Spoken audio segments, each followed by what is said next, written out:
Well, hey everybody, it's Sandy and welcome back to my channel dedicated to helping you advocate for your own health one topic at a time. Yay, we're in the kitchen. So some of you already know that I'm very interested in all things anti-inflammatory, and there are very few foods that fit that bill better than wild salmon. Now I know wild salmon is sort of an acquired taste. Not everybody likes salmon. So today I want to share with you the salmon recipe for people who don't like salmon. I cannot overstate the importance of using wild salmon. Salmon is rich in the omega-3 fatty acids. Farmed fish are sort of raised very close together. The water's a little too warm for that. They don't develop that nice fatty layer. Now, wild fish is a bit more expensive than farmed fish, but these days you can find some more reasonably priced wild sockeye salmon, for example, in the freezer section in vacuum packed bags. So when it comes to salmon, really the fattier the better, and that's actually going to be the milder flavor. So for people who sort of are trying to get their toe in the water of getting used to eating salmon, you're probably going to find that a lot less objectionable. So that would be the king salmon, which is very fatty. You see a lot of the white layers in between the flakes of fish. Sockeye is also a really good choice. When you get into the coho salmon, that's a little more of a gamey fish. It's a lot more muscular and you see a lot less fat. I stick with either the king or the wild sockeye. So guys, I think you're really going to like this recipe. It's a very simple Asian-inspired marinade that combines both savory and sweet, and it's going to form a nice little caramelized layer on top of our fish, and I think you're really going to like it.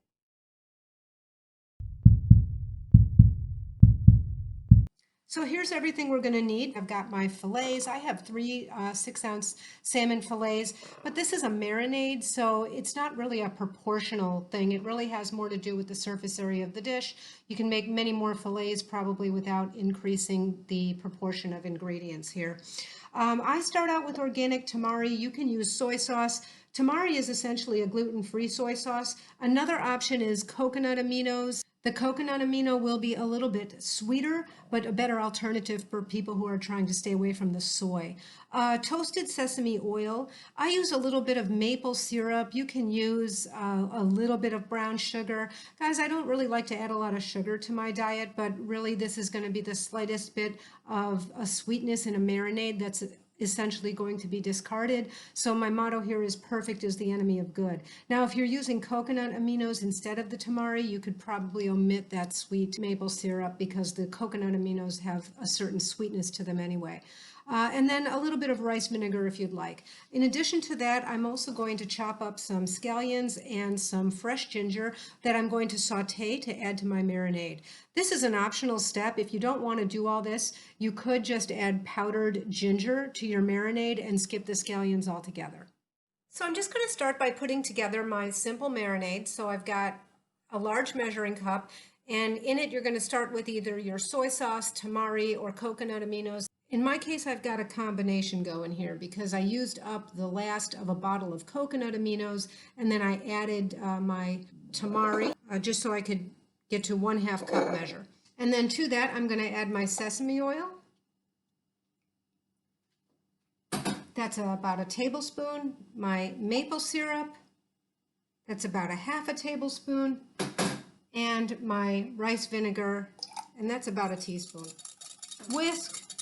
Okay, and to that, we're going to add the sauteed ginger and scallion. So we like a lot of ginger, so I've got, 2 good size stalks here. And what I do is I just roughly cut around the outside. I don't bother getting into every one of these little nubs, okay? That is way too much work. Basically, I'm going to cut around it to get all the skin off. A paring knife. Chop the ginger. Ginger gives off such a beautiful fragrance when you're working with it. Oh, guys, it smells so good in here. And onto the scallions. We're going to give these a rough chop, and both of these things are going to get sauteed together. And there we have our ginger and scallions. Those will get sauteed. So we're just going to saute that ginger and scallion mixture. I use avocado oil. It's a good option for an anti-inflammatory diet, and avocado oil has a completely neutral flavor, and it also can take a very high heat of a saute. And I really just do this very quickly, guys. It's like maybe a minute until I get the fragrance of that sauteed ginger and scallion. I don't move it. Put it on the paper towel. Not that I'm worried about the fat from a dietary standpoint, but I don't really want the excess oil in my marinade. So I'm just going to add this to the marinade off camera, and then I'll catch up with you guys once I've got everything in the dish.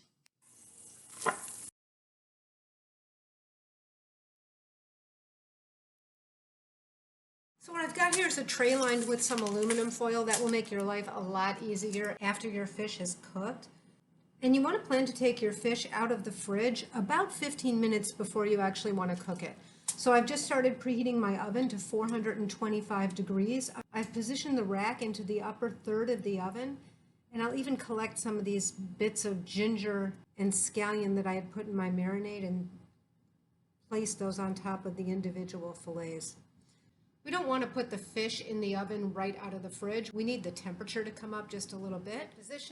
So 425 degrees with the rack positioned in the upper third of the oven is how I cook this fish. And I've used a rule of thumb for years, which has served me real well, and that is about 6 minutes in the oven for every ½ inch thickness of the fillet. So it looks like my thickest part of my fillets are about 1 inch, maybe a little bit more, so I'd say 12, maybe 14 minutes. And since I've got a little something sweet in this sauce, plus the soy sauce, that's going to caramelize nicely on the surface of the fish, I'm going to have to watch carefully and make sure that it doesn't start to burn on the outside before the fish is done. So I've got an extra sheet of foil here waiting, and if I need to, I'll just tent it with this piece of foil for the remainder of its cooking time. So my oven is preheated to 425 degrees, and into the oven it goes. And I'm back 14 minutes later. Now I did have to tent my salmon for about the last 2 minutes. So I noticed a little bit of the caramelized sauce was just getting slightly dry on one side. Look guys, I'm going to give you a better look in just a moment. And here we have our beautiful fillets. Remember I said we're going to leave the foil on the pan. So my fish just comes right up off of that foil. Look guys, I'm going to give you a close-up. I like to make roasted Brussels sprouts with this. They'll roast at the same temperature as the fish, so everything can cook at the same time.